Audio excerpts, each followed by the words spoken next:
We're going to talk about the book now. Yes. You have a new children's book out called Just Shine, inspired by your late mother. Tell everyone more about the book, because I loved your first one. Well, after my mother passed, you know, once you lose a parent, it becomes quite traumatizing and difficult. But I started to think often about all the things she had taught me. And I realized and had a moment of epiphany that when you ask your children who their favorite teacher is, they always mention someone in a school setting. None of them ever say, it was my mother or my father. Oh. And they are not just our first teachers, but our lifelong teachers. Yeah.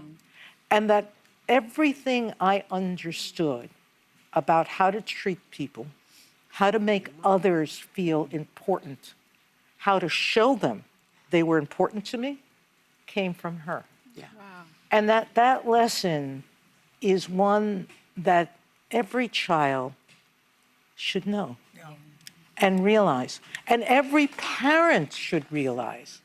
You set the example. That's right. And you are the ones who teach. You are the ones who show love and caring and patience and all the qualities that most of us think are important. They come from your parents. And so Just Shine was born that day. Now, you'll read in the book that there's I know, it's a quote from Homer. And I know kids are not going to read Homer just yet. Not the age group for the book, but I wanted to introduce them to the concept where he talks about the moon. And when you learn about the moon, how the moon shines at night in our sky is by taking the light from the sun. And at night, it gives back that reflection to us from the sun. And that's where my Just Shine came from title, which is my mother shone in the world because she made everybody around her feel important.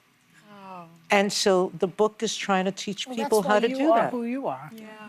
Well, you have to step out of yourself a little bit to remember that you're not the center of the universe, even as a justice. And that others are more important. Yes.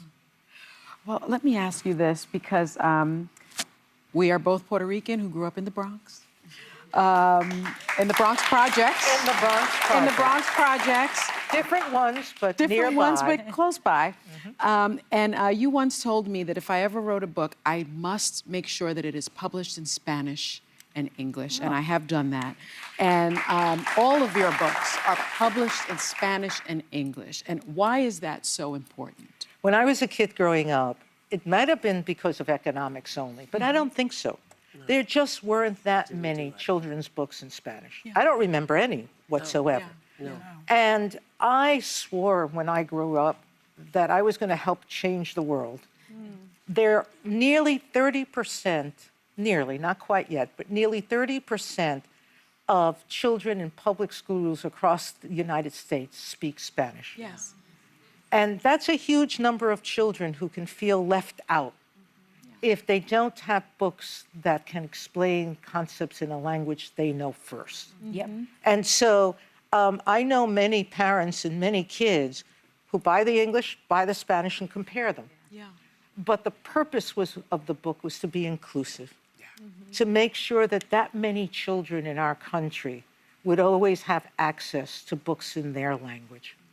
Knowing a second language is important. Most of Europe does. Yes. That's true. Most Europeans speak more than one language. Americans don't tend to value that, but it's a lost art.